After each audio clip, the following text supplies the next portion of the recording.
आपका ध्यान चाहूंगा थोड़ा। आपने गजेंद्र सिंह जी के बारे में इतना जो बोला है, देश के अभी तक किसी व्यक्ति ने इतने खुले मन से अपनी बात कहने का। सर मेरी तरफ ध्यान दीजिए, ये शेखावत साहब जो आपके पास में बैठे हैं ना,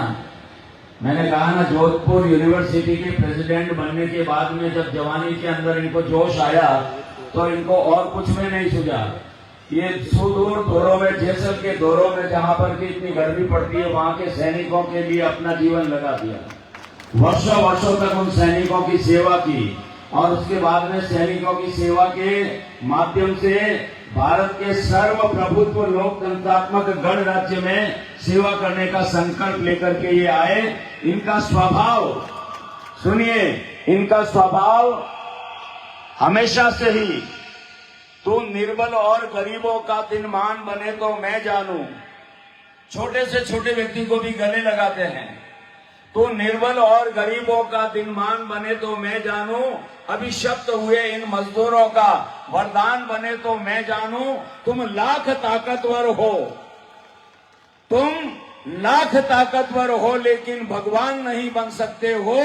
इंसान के खातिर दुनिया में इंसान बनो तो मैं जानूं। आज दिल्ली का इतना बड़ा शेड्यूल, इनका पल पल की इनकी कीमत, और उसके बावजूद भी इन मजदूरों को संभालने के लिए आप आए हैं। और वक्ताओं ने बताया कि 80% काम आपका, 80% आपका शेखावत साहब ने कर दिया है, अब 20% काम रह गया है। तो साहब बोले इससे पहले मेरा ये निवेदन साहब को, ये पूरी की पूरी व्यवस्थित आपकी पब्लिक है, ये आपके ब्लाइंड फॉलोअर है। उठो लक्ष्य पर तूफा बनकर, उठो लक्ष्य पर तूफा बनकर इनका रिजर्वेशन स्वीकार करो। और बुला रहे हैं शेखावत जी, हाथों से उपकार करो। अटल रहे तो विजय गान इतिहास तुम्हारे गाएगा, और आने वाला भारत गीत शेखावत जी के गाएगा। भारत माता की, श्री गजेंद्र सिंह शेखावत की। बोलो भारत माता की, भारत माता की। अखिल भारतीय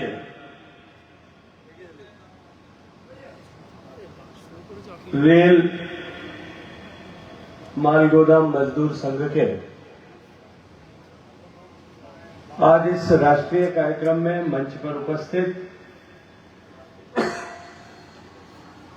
उत्तर प्रदेश के पूर्व मुख्यमंत्री, भारतीय जनता पार्टी के वरिष्ठ नेता और भारत की संसद में मेरे साथी आदरणीय श्री जगदम्बिका पाल जी, मंच पर उपस्थित उम्र के इस पड़ाव में, और मुझे जैसा अभी जगदम्बिका पाल जी कह रहे थे कि किडनी ट्रांसप्लांट हो चुकी है, लेकिन उसके बाद में भी शेर की तरह दहाड़ने वाले संघ के राष्ट्रीय महामंत्री आदरणीय अरुण कुमार पासवान जी, राष्ट्रीय प्रभारी और एक अद्वितीय ऊर्जा के धनी छोटे भाई श्री मनोरंजन जी, राजस्थान के प्रभारी आदरणीय ए.के. गुड्डू जी, प्रदेश सचिव श्री सुरेश कुमार गोयल जी, प्रदेश के कोषाध्यक्ष श्री चुन्नीलाल गाडरे जी, प्रदेश के उपाध्यक्ष आदरणीय सोहनलाल मीणा जी, मंच पर मेरे साथ उपस्थित आए विधायक आदरणीय श्री फूल सिंह जी मीणा, मंच पर उपस्थित भारतीय जनता पार्टी के वरिष्ठ नेता आदरणीय श्री प्रमोद सामर जी, आदरणीय श्री हिम्मत सिंह जी झाला,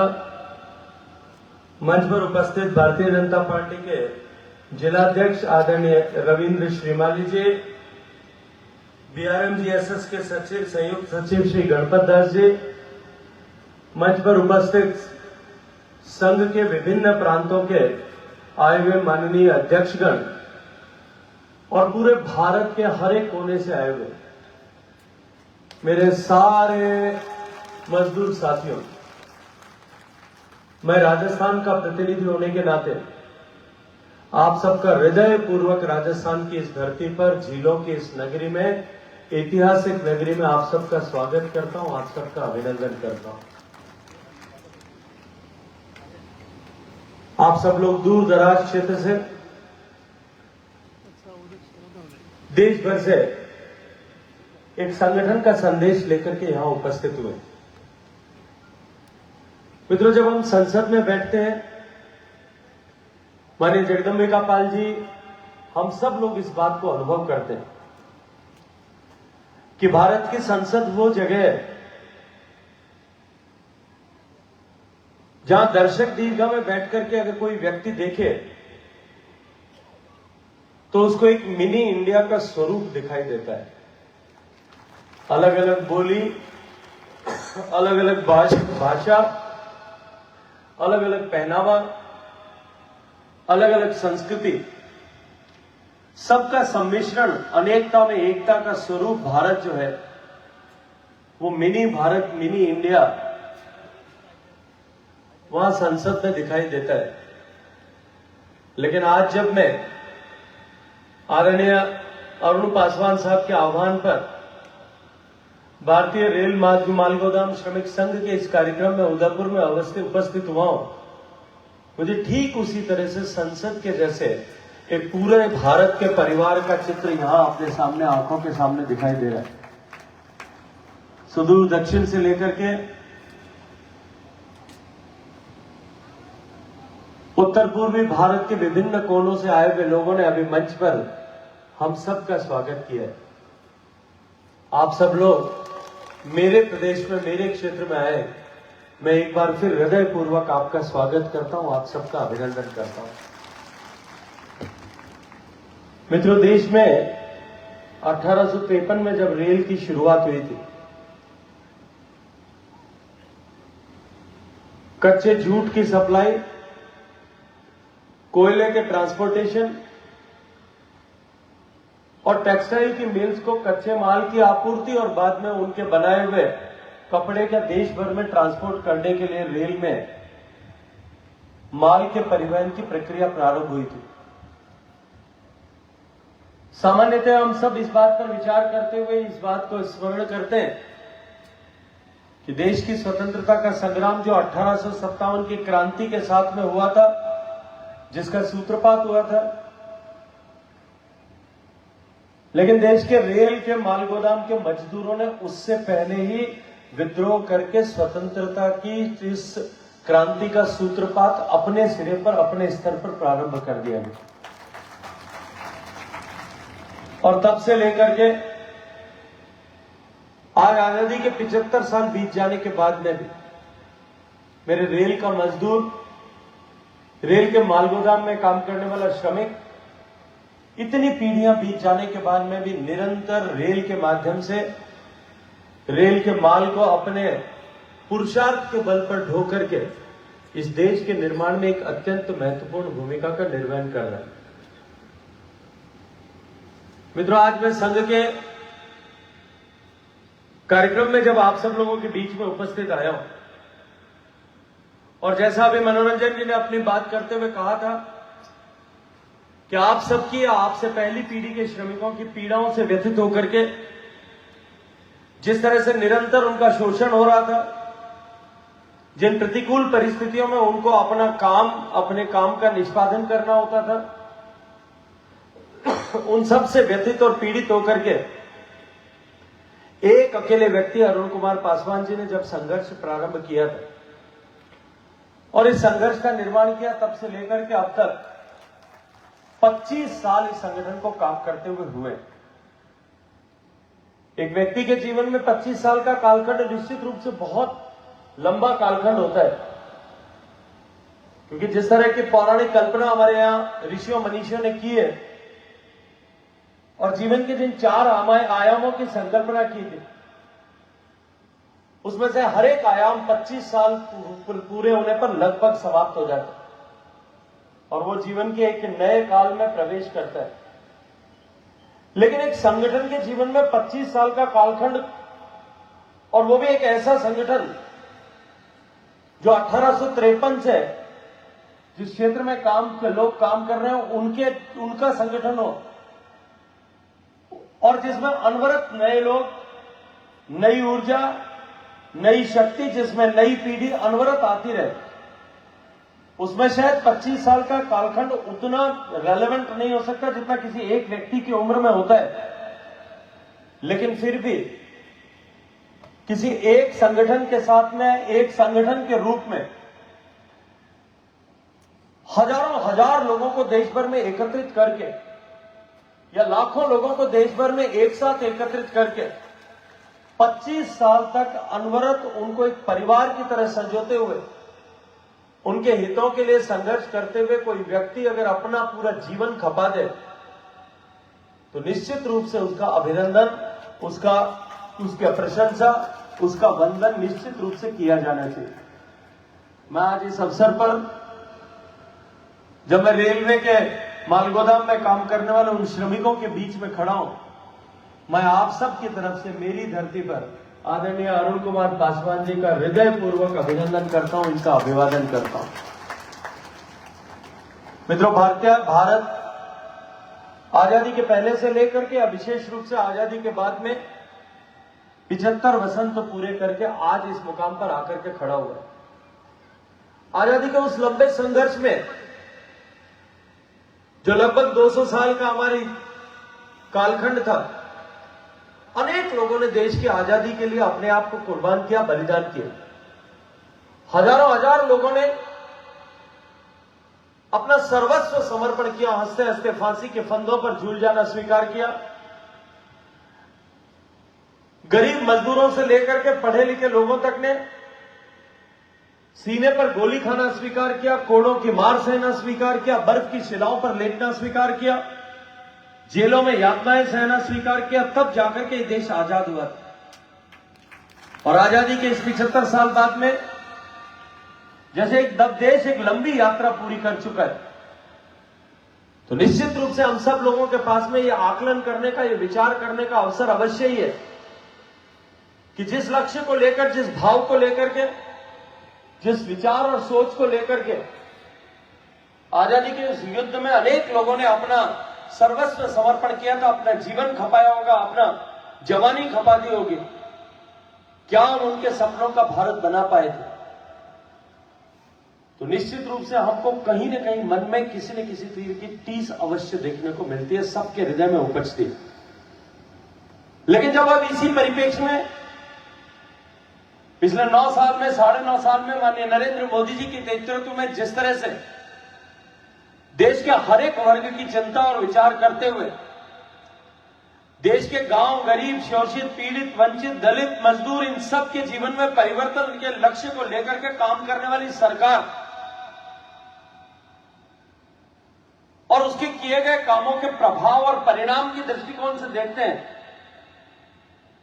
तो एक सुखद एहसास, एक ठंडी बयार चली हो, ऐसा अनुभव हम सबको जीवन में प्रेम जो है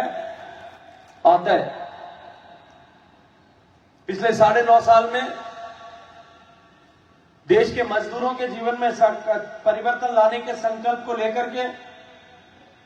देश के गरीब व्यक्ति के जीवन में परिवर्तन लाने के संकल्प को लेकर के देश की सरकार ने माननीय मोदी जी के नेतृत्व में अनेक कार्यों का निष्पादन किया। इससे पहले भी देश में मजदूरों के नाम पर, किसानों के नाम पर, गरीबों और गरीबी के उन्मूलन के नाम पर अनेक तरह की योजनाओं का निर्माण होता था। लेकिन दुर्भाग्य से वो योजनाएं जिनको एयर कंडीशन कमरों में बैठ करके ऐसे व्यक्ति या व्यक्तियों के ऐसे समूह मिलकर के बनाते थे जिन्होंने गरीबी को प्रत्यक्ष में देखा नहीं था, गरीबी का जिनको व्यक्तिगत अनुभव नहीं था, वो उन योजनाओं का कागजी तौर पर निर्माण करते थे और अभाव में काम करने की आदत बन जाने के कारण से केवल कुछ ही लोगों तक उन योजनाओं का लाभ पहुंच पाता था। लेकिन माननीय नरेंद्र मोदी जी ने प्रधानमंत्री बनने के साथ ही जो संकल्प व्यक्त किया था कि मेरी सरकार गांव, गरीब, पीड़ित, शोषित, वंचित इन सब के जीवन में परिवर्तन लाने के लक्ष्य को लेकर के काम करेगी। एक नया गवर्निंग मंत्र उन्होंने दिया और उन्होंने तय किया कि जो भी चुनौती हम स्वीकार करेंगे, जो भी काम हम लेंगे हाथ में, जो भी योजना हम प्रारंभ करेंगे, वो हर एक योजना 100% सैचुरेशन तक लागू होने तक उस योजना को पूरा करके छोड़े। तभी आज देश में हर गरीब को आवास मिले। इस संकल्पना को लेकर के देश में 4 करोड़ से ज्यादा आवासों का निर्माण या तो हो चुका है या हो रहा है। देश के हर गांव, गरीब तक घर तक बिजली पहुंचे, हर गरीब के घर तक शौचालय पहुंचे, हर गरीब के घर तक गैस का चूल्हा पहुंचे, देश के हर घर तक पीने का पानी पहुंचे, देश के हर गरीब के घर तक बैंक का खाता पहुंचे ताकि उसे बिचौलियों से मुक्ति मिल सके। आज जब हम पीछे मुड़ करके देखते हैं तो 9 साल बीत जाने के बाद आज निश्चित रूप से हम सबको एक सुखद अनुभूति होती है कि हमने पहली बार किसी एक सरकार ने देश के सामान्य मानवी के जीवन में परिवर्तन लाने के संकल्प को सिद्ध करके दिखाया। और उसी का परिणाम है कि आज यूनाइटेड नेशंस भी अपनी रिपोर्ट में कहता है और नीति आयोग भी अपने रिपोर्ट में ये बात का उल्लेख करते हैं कि पिछले 9 साल में माननीय मोदी जी के नेतृत्व में हुए प्रयासों के फलस्वरूप आज देश में 13.5 करोड़ गरीब लोग ऐसे हैं जो गरीबी की रेखा से बाहर निकल करके मध्यम वर्ग की सीढ़ियां चढ़ करके आज सम्मान के साथ में अपना जीवन यापन कर रहे हैं। देश के गरीब की चिंता करने के साथ साथ में माननीय प्रधानमंत्री जी ने जिस तरह से भारत को विकसित भारत बनाने की संकल्पना के साथ में देश के हितों के साथ समझौता किए बगैर देश के हित में कठोर और कड़े फैसले लेने की नीति के साथ में जिस तरह से काम किया, आज उसका परिणाम हमको न केवल भारत में अपितु विश्व भर में दिखाई देता है। एक तरफ भारत का इंफ्रास्ट्रक्चर डेवलपमेंट हो रहा है, रेल जिस क्षेत्र से हम प्रत्यक्ष रूप से जुड़े हुए, रेल के आधुनिकीकरण के साथ साथ में वर्षों से लंबित पड़ी योजनाएं। मुझे स्मरण आता है जब 2014 में हम सब लोग संसद में गए थे, माननीय नरेंद्र मोदी जी के नेतृत्व में सरकार बनी थी और जिस तरह की भारत में परंपरा थी, आदरणीय जगदम्बिका पाल जी वरिष्ठ सांसद थे, हम सब मिलकर के जाकर के रेल मंत्री को अपने अपने क्षेत्र में रेल से जुड़ी हुई विभिन्न परियोजनाओं के बारे में, रेलवे लाइनों के एक्सटेंशन के बारे में, नई रेल के परिचालन के बारे में, रेलवे इंफ्रास्ट्रक्चर के अपग्रेडेशन के बारे में जाकर के अपनी तरफ से प्रतिवेदन दे रहे थे। देश की सरकार का पहला बजट आने वाला था और तत्कालीन रेल मंत्री को माननीय प्रधानमंत्री जी ने बुला करके पूछा कि ये जो आपको जो आप बजट है, इस बजट को आप रेल के बजट को आप किस दृष्टिकोण से बना रहे? उन्होंने कहा कि चुनकर के आए हुए सांसदों ने अपनी तरफ से हजारों की संख्या में प्रतिवेदन दिए हैं और उनके आधार पर हम अपने बजट को जो है विकसित कर रहे हैं। लेकिन माननीय प्रधानमंत्री जी ने दृष्टि दी कि चुनकर के आए हुए सांसदों को हम 1 साल 2 साल तक धीरे रखने के लिए कह सकते हैं, लेकिन जो काम वर्षों से लंबित पड़े उन कामों का आकलन किया जाना चाहिए। ऐसी परियोजनाएं जिनकी घोषणा हो गई, देश के गरीब मजदूरों के पसीने से सजित देश की सरकार का पैसा, उस पैसे का उसमें निवेश हुआ है और ऐसे लाखों करोड़ रुपए के निवेश होने के बावजूद भी 30-30, 40-40 साल से अनेक परियोजनाएं अधूरी पड़ी हैं। हम प्राथमिकता के साथ में उन परियोजनाओं को चिन्हित करके पहले पूरा करें। माननीय प्रधानमंत्री जी ने कहा कि बजट का अधिकांश पैसा ऐसी परियोजनाओं के लिए नियोजित करने की आवश्यकता है और आज मैं गर्व के साथ में कह सकता हूं कि ऐसी परियोजनाएं जो 30-30, 40-40 साल से अधूरी पड़ी इंतजार कर रही थी, आज उन परियोजनाओं को पूरी करने के साथ साथ में आज दुनिया का सबसे तेज गति से आधुनिकीकृत होता हुआ, चाहे वो वंदे भारत एक्सप्रेस के रूप में हो, चाहे मेट्रो रेल निर्माण के रूप में हो, चाहे नए कोचेस के निर्माण के रूप में हो, चाहे नई रेलवे लाइंस डालने के दृष्टिकोण से हो, इलेक्ट्रिफिकेशन के दृष्टिकोण से हो, यात्रियों की सुविधाओं के दृष्टिकोण से नए रेलवे स्टेशन के निर्माण के संकल्प के साथ में 1000 से ज्यादा नए रेलवे स्टेशन का अमृत योजना के माध्यम से नवीनीकरण का इनके दृष्टिकोण से हो, रेलवे के पैसेंजर्स की सुविधा के दृष्टिकोण से हो, रेल के एम्प्लॉयज के जीवन में परिवर्तन लाने के सुविधा के परिवर्तन लाने के दृष्टिकोण से हो, दुनिया में सबसे ज्यादा रेलवे के आधुनिकीकरण के दृष्टिकोण से हो, अगर किसी एक देश में दुनिया में काम हो रहा है वो आज आपके और मेरे भारत में हो रहा है। और क्योंकि हम उस रेल के परिवार से प्रत्यक्ष रूप से जुड़े हुए हैं, तो निश्चित रूप से हम सब के लिए ये एक स्वर्णिम काल की तरह का समय है। देश के किसानों के जीवन में परिवर्तन लाने के लक्ष्य को लेकर के जिस तरह मोदी जी ने एक तरफ काम किया, वहीं दूसरी तरफ देश के मजदूर के संरक्षण के दृष्टिकोण से भी मजदूर का शोषण न हो सके, अनऑर्गेनाइज सेक्टर में काम करने वाले मजदूरों को जिस तरह के कष्ट और चुनौतियों का सामना करना पड़ता था उससे बचाने के दृष्टिकोण से, जो अभी मनोरंजन जी चर्चा कर रहे थे, आदरणीय संतोष गंगवार जी ने उस समय जिस तरह के लेबर कोड, देश में 4 लेबर कोड नए बनाए और उसके बाद में जिस तरह की सहूलियत अनऑर्गेनाइज्ड सेक्टर में काम करने वाले मजदूरों को हुई, आज उसका परिणाम जो है देश में एक तरफ मजदूरों का विश्वास जागा है और दूसरी तरफ देश का आत्मविश्वास जागा है, और वो दोनों मिलकर के आज नए भारत बनाने के संकल्प के साथ माननीय मोदी जी के नेतृत्व में काम कर रहे हैं। जिस तरह से भारत का परिदृश्य बदल रहा है और जिस गति से भारत में निवेश पूरी दुनिया आकर के करने लगी है,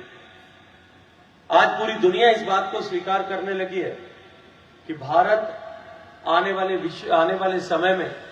जो आज मोदी जी के नेतृत्व में दुनिया की 5वीं बड़ी अर्थव्यवस्था बना है, वो आने वाले कुछ ही समय में दुनिया की 3री बड़ी अर्थव्यवस्था बन करके उभरने वाला है। और जिस गति के साथ में, जिस दिशा में माननीय नरेंद्र मोदी जी के नेतृत्व में हम सब चल पड़े हैं, भारत अब चल पड़ा है। मैं दीवार पर लिखा हुआ स्पष्टता के साथ में पढ़ सकता हूं कि अब भारत विकसित भारत बनेगा, जिसे कहीं कभी कोई नहीं रोक पाएगा। जिस रास्ते पर हम चल पड़े, ये अवश्यंभावी है कि हमारा देश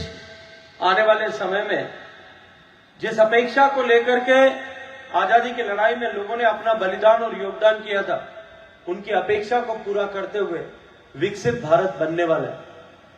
मित्रों, रेल के मालगोदाम में काम करने वाले मजदूरों का माननीय जगदंबिका पाल जी और आदरणीय मनोरंजन जी के साथ में मैं तो जिम्मेदारी के साथ में कहूंगा कि ऐसे लोग जो देश की सेवा कर रहे हैं, उनकी सेवा करने का छोटा सा अवसर मुझे इस संघ की गतिविधियों के साथ में जुड़ करके मनोरंजन जी ने दिया है। अभी आज चर्चा कर रहे थे कि मुझे मिलने के लिए आए और मैंने अश्विनी वैष्णव जी से रात में इनका समय सुनिश्चित किया, उसके बाद में इनकी समस्याओं को सुना गया, उसका समाधान हुआ। मुझे अत्यंत प्रसन्नता है। लेकिन रेल के माल गोदाम के एक छोटा मजदूर, उसकी व्यक्तिगत समस्या, उसकी प्रोफेशनल कोई समस्या, उसके काम क्षेत्र में आने वाली हर समस्या, उसके लिए 24 घंटे मैं आप लोगों के लिए, आप लोगों की सेवा के लिए, आप लोगों के काम के लिए, आप लोगों के सहयोग के लिए, आपकी समस्या के समाधान के लिए हम सब लोग आपके साथ में खड़े। मित्रों, बहुत लंबे भाषण का अवसर नहीं है, आप सब लोगों के लिए भी मुझे लगता है भोजन का समय हो गया है। लेकिन हम जिस कालखंड से गुजर रहे हैं, जिस दौर से गुजर रहे हैं, ये निश्चित रूप से भारत के लिए अत्यंत महत्वपूर्ण समय है। और हम सब लोगों को जिस किसी भी क्षेत्र में हम काम करें, चाहे हम रेल में मालगोदाम के श्रमिक के रूप में काम कर रहे हैं, रेल के साथ किसी और भूमिका में जुड़ करके काम कर रहे हैं, हम सरकार की किसी नौकरी के में किसी न किसी रूप में जुड़ करके काम कर रहे हैं, हम राज्य सरकारों के साथ में काम कर रहे हैं। मैं और जगदंबिका पाल जी जैसे, आदरणीय फूल सिंह जी जैसे लोग राजनीतिक क्षेत्र में काम कर रहे हैं, कोई सामाजिक क्षेत्र में काम कर रहा होगा, कोई व्यक्तिगत व्यवसाय कर रहा होगा, कोई शिक्षा के क्षेत्र में काम कर रहा होगा। और देश के हर एक व्यक्ति जो चाहे किसी भी भूमिका में काम कर रहा है, इस कालखंड में जब देश बदलाव के दौर में है, संपरिवर्तन के दौर में है, जब देश में ट्रांसफॉर्मेशन हो रहा है, तब हम सब की जिम्मेदारी, देश के 140 करोड़ लोगों की जिम्मेदारी है कि उस जिम्मेदारी को उठा करके हम अपना हर एक काम, हमारा हर एक आचरण, हर एक व्यवहार रखा गया, हर एक कदम बोला गया, हर एक शब्द, इस विचार को रखते हुए करें कि हमारा कोई भी आचरण और व्यवहार किसी भी दृष्टिकोण से देश के इस बदलते हुए दौर में उसके बदलाव की गति को कम करने वाला होने के बजाय उसकी बदलाव की गति को बढ़ाने वाला होगा। हम सब लोग मिलकर के इस सौभाग्यशाली अवसर का लाभ उठाते हुए भारत को बदलेंगे। भारत को बदल करके आने वाली पीढ़ी को विकसित भारत में रहने का सौभाग्यपूर्ण अवसर तो देंगे, लेकिन साथ ही साथ में उन पुरानी पीढ़ी के लोगों ने जिन्होंने भारत में इस बदलाव को लाने के लिए आजादी की लड़ाई से लेकर के और अब तक अपने आप को खपाया, उन सबको एक विनम्र श्रद्धांजलि भी हम अपनी ओर से दे पाएंगे। मित्रों, मैं आप सबका पुनः स्वागत करते हुए, आप सबका अभिनंदन करते हुए आदरणीय जगदम्बिका पाल जी को, भाई मनोरंजन जी को, श्रद्धेय अरुण जी को, इन सबको हृदय पूर्वक अभिनंदन करता हूं कि आप सबके साथ में जुड़ने का, आप सबसे चर्चा करने का, आप सबसे बातचीत करने का, आप सबके साथ में आप सबके लिए काम करने का सौभाग्यपूर्ण अवसर मुझे प्रदान किया। मैं भी आज गर्व के साथ कह सकता हूं कि मैं भी अखिल भारतीय रेल माल गोदाम श्रमिक संघ के परिवार का सदस्य हूं। ये परिवार का सदस्य बनने का सौभाग्यपूर्ण अवसर जो आपने मुझे दिया है, इसके लिए हृदय पूर्वक आपका अभिनंदन करता हूं। आप सबका बहुत सारा स्वागत। और मुझे विश्वास है